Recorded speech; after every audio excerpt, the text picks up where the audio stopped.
Okay, I think that we are live.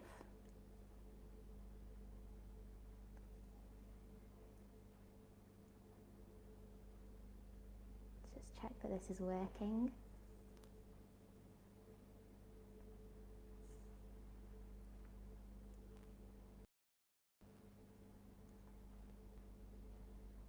Brilliant. Yeah, I think that we're good. I can see some people are joining.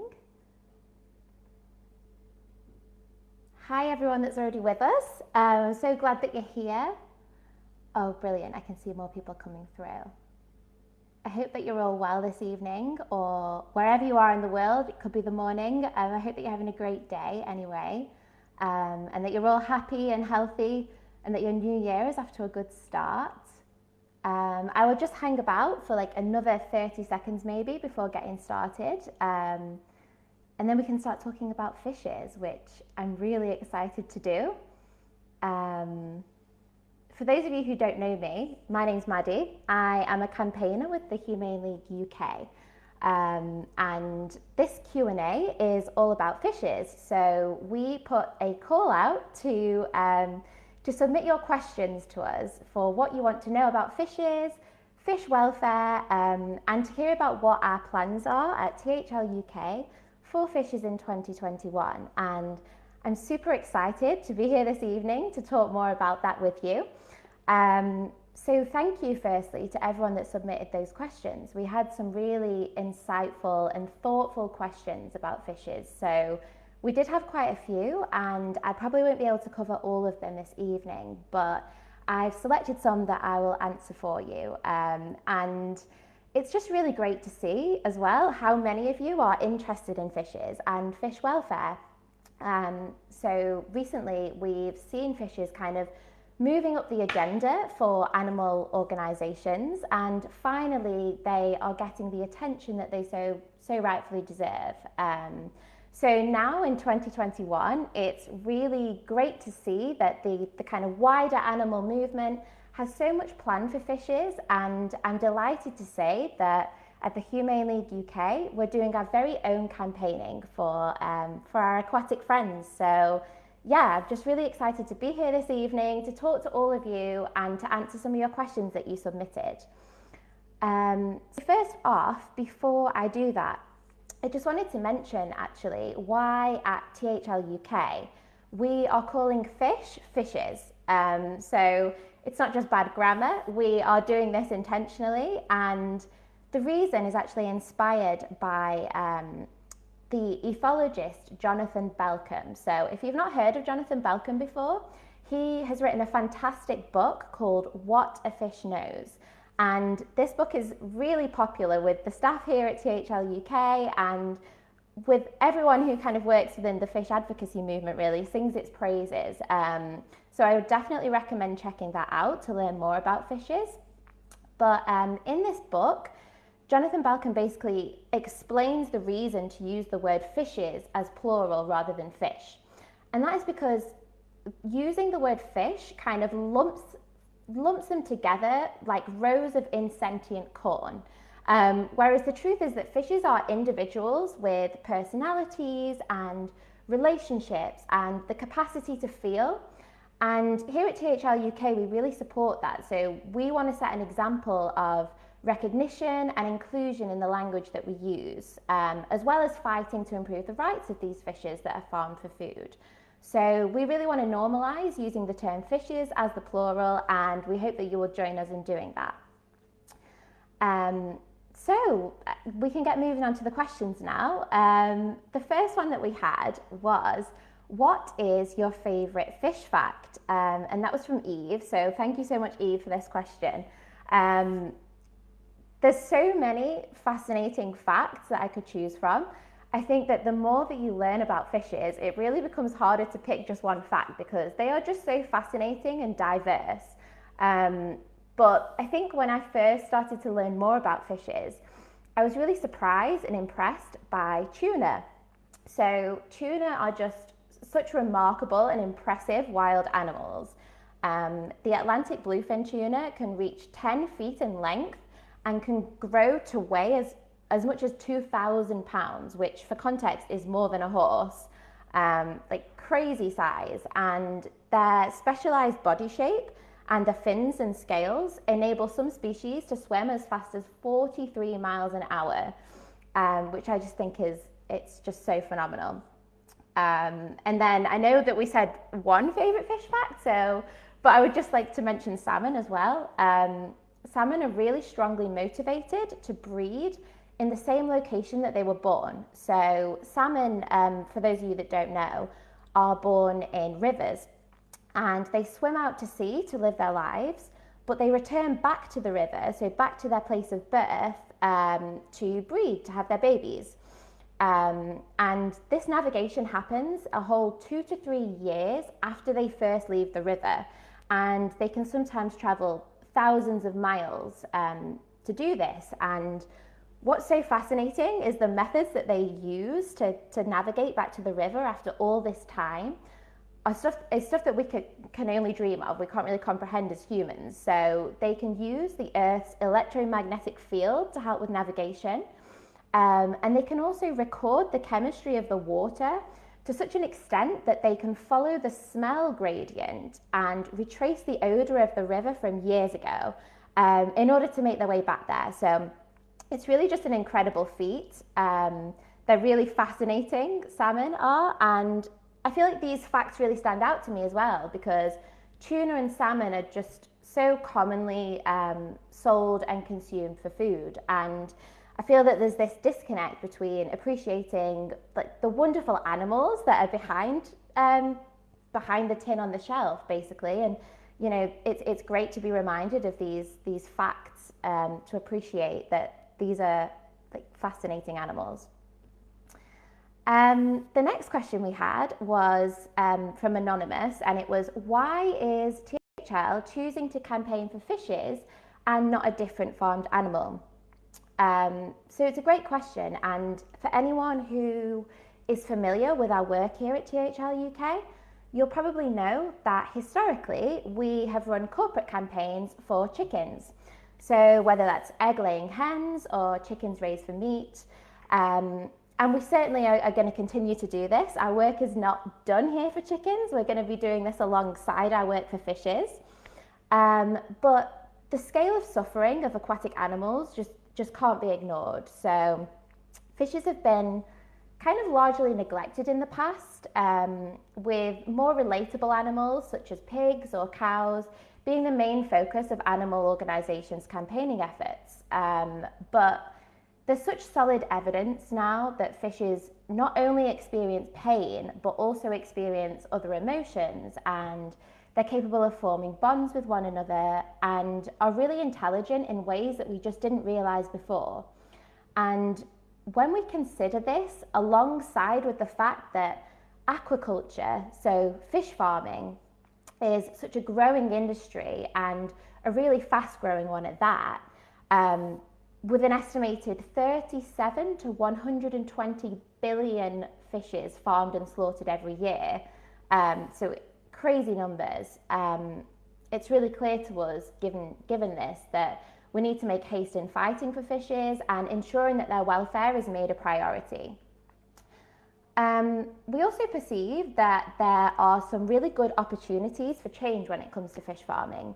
So we believe that we've got a pretty strong case that given fishes standing in existing EU and UK animal welfare laws, fishes are entitled to better protections than they're actually currently receiving in practice. So until now, the government has kind of cited its lack of clear welfare guidance for fishes as being due to a lack of research. So this sort of said there's not enough research into what their needs are or what their capacities are. But frankly, this excuse is just no longer valid. There is plenty research now, thanks to amazing animal welfare NGOs and animal academics and researchers. So we really believe that we have this research, we have this opportunity to make life better for fishes. So the next question, which is a fantastic question from Andrew: how do we convince people that fishes are just as important as land animals? So I'm really glad that you've asked this, because you've identified that sort of right now, a lot of people haven't expanded their circle of compassion to include aquatic animals. And here at the Humane League UK, we've been doing ongoing research to really figure out how can we encourage people to care more about fishes, and not just to care more, but to also take action for them too, to sort of, to get active and to demand better welfare for them. And something that's kind of come out of this research, and something we potentially already knew to a certain extent, is that many people just don't know enough about fishes. We're so distant from them, and most people don't see them on a regular basis. They live in this mysterious underwater world, and they also just don't express themselves in ways that are familiar to us. So we struggle to identify with them. And there's even still these existing misconceptions about fishes. So people thinking that they don't feel pain, or that old myth that goldfish only have a 3-second memory, right? Which both of these have been debunked for years. But I think we really need to start by telling people that fishes are sentient. They can feel pain, but not only that, they also have rich lives that are worth living. And maybe, once people understand this and can really appreciate this, then they can start to see why the way that we're farming them is so problematic. The next question from Lauren is, what are some of the key welfare issues for farmed fishes? So unfortunately, there is a plethora of welfare issues when it comes to intensive fish farming, which, much like any other form of intensive factory farming, you can imagine that there's a whole host of problems for the animals that come out of that. But a huge problem is that here in the UK, the law is really not robust enough surrounding slaughter for fishes. And this is particularly the specific area that we are working on initially at the Humane League. So at present, fishes could legally be killed without being rendered unconscious first, without being stunned. So, of course, it goes without saying that creates immense suffering for these billions of animals. Fishes are way behind land animals when it comes to legal protections, and so we're really working to ensure that this changes and that they are put on par with other animals. So what we've been up to basically at the beginning of this year is we have written to the English and Scottish government to request that detailed legal requirements are made for fishes to make it abundantly clear that they must be effectively stunned prior to being slaughtered. The reason we focused on England and Scotland is because the vast majority of farmed fishes within the UK are salmon, which are farmed in Scotland. Scotland is the second largest salmon producer in Europe, second only to Norway. And then we have trout, which is predominantly farmed in England. So we appreciate that this is just the beginning, and there are so many other issues when it comes to fish farming, not just stunning. So you've got overstocking and disease, water quality, antibiotic usage. I really could go on. So alongside our lobbying to change the slaughter legislation, which is our first step, THL is also a member of the Aquatic Animal Alliance, and the Alliance is a coalition of animal charities that are all working together to make changes for fishes. And the Alliance, also known as the AAA, recently put out some key welfare recommendations for farmed fishes. So if you're interested in learning more about what the main issues are and how they can be improved, I really recommend checking out the Alliance website. So that would be it's aquaticanimalaLliance.org. So please do check that out. We have a question from Alex, which is, what laws currently exist to protect farmed fishes? So I've kind of already touched on this with answering the last question, really, but unfortunately, fishes just don't fare well in UK law at the present time. So despite kind of the work of NGOs, veterinary associations, researchers, academics, all campaigning over the last few years to demonstrate that there is an abundance of evidence to show that fishes have the capacity to suffer. And now that we know ways as well to mitigate this suffering and provide positive welfare experiences for them, the government is still being somewhat slow to enact change for fishes and to protect them.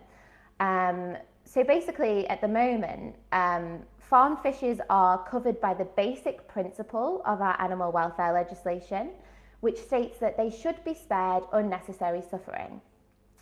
But then there's a lack of any further detailed guidance or regulations to ensure that they're actually being treated in practice as humanely as possible. This is severely lacking. This guidance exists for other terrestrially farmed animals, but not for farmed fishes.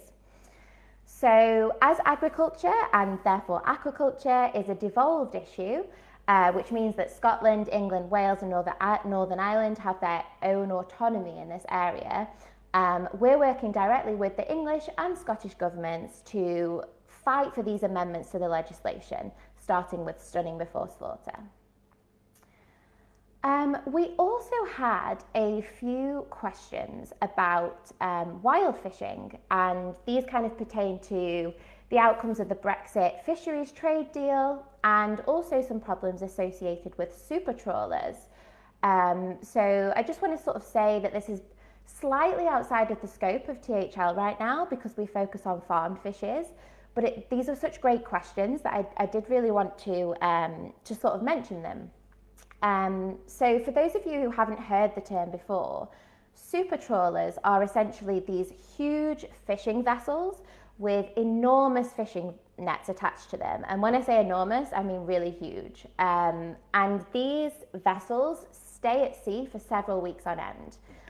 And it's an untargeted method of fishing that just, decimates fish populations and indiscriminately catches a whole host of other marine animals, including some protected species. So, these nets, these super trawlers are not just catching fin fishes, they're also catching dolphins and porpoises and seals and a whole host of other marine life. It's really problematic. So, as I mentioned, wild fishing is not really a focus of THL UK right now, but there are petitions circulating online. I checked this out when I was answering this question, that are kind of fighting for a ban of these super trawlers in protected marine areas. And I believe Greenpeace are currently campaigning for this. So please do check that out if that's something that you're concerned about, and rightly so. In terms of Brexit issues, as THL is focusing on farmed fishes, we really hope that our work to improve the lives of these animals will be largely unaffected by Brexit. And it's unaffected by this specific trade deal issue because this was about access to sort of wild fishing waters. And in terms of wild fishes more generally, there are serious welfare issues here too in terms of catching and slaughter. And it's a really challenging industry to regulate because it happens out at sea. So it's kind of out of sight, and there's limited technological developments that can kind of help fishes that are being caught out in the wild. So here at THL UK, we're choosing to focus on farmed fish, and we believe that we can really achieve concrete change by tackling the aquaculture industry. But there are numerous other organisations that are working to help wild fishing too. Okay, so the final question that I will answer is, would you consider campaigning for crustaceans, and what are the key welfare issues here? And this is from Daniela. Thank you so much, Daniela, for submitting this question. Crustaceans, so that kind of relates to lobsters, crab, shrimp, prawns, etc. This is so important as well to consider their welfare, and we really mustn't neglect them, especially as there's, much like fishes, there's emerging science about crustacean sentience, and it's clear that they too do feel pain and experience suffering, just like fin fishes. So even though THL right now isn't campaigning for crustaceans, this is definitely, we need to see change in this area as well. And they experience very similar welfare issues to fishes, but also have their own unique problems. They're amazing organisations. For example, one that I would like to mention is Crustacean Compassion, that you should definitely check out. They're working to really defend the rights of crustaceans and to make sure that they're not neglected and that they're not forgotten. And what's really promising as well is that the UK government is actually doing research into crustaceans at the moment, into their sentience and into what their welfare needs might be. So fingers crossed that this will produce some meaningful change. But yeah, thank you. That was a wonderful question. And then that's it in terms of the questions. So I just wanted to really finish this off by telling you how you can help us at the Humane League UK to help fishes.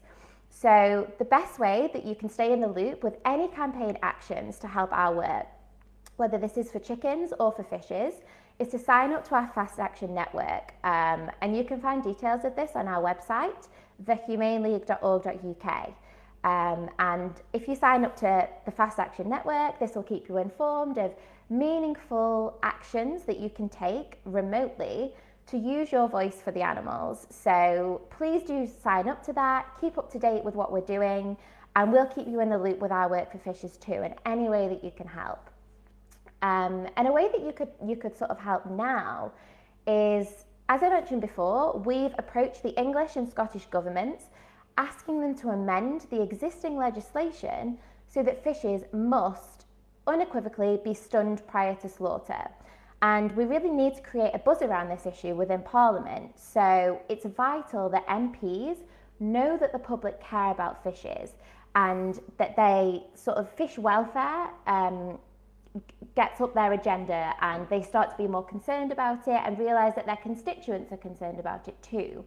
So what might be a really useful action for you to do would be to write to your MP and you can tell them, you know, there's a lack of legal protections for fishes and they are not on par with land animals, but they really deserve to be. And you could ask them if they would support changes to the law for fish welfare.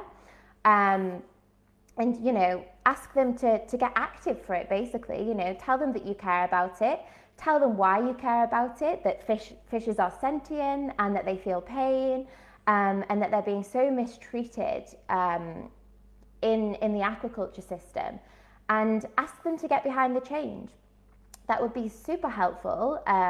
We really need to get this conversation going around fishes and around slaughter.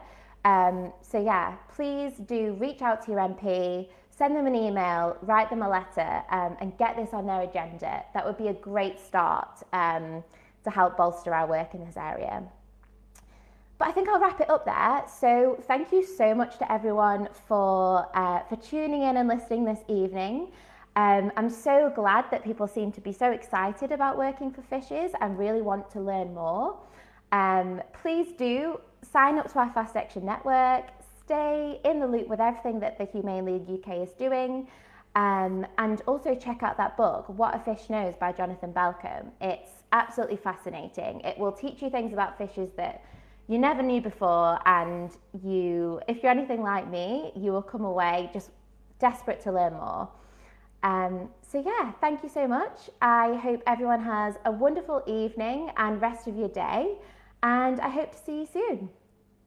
Okay, bye.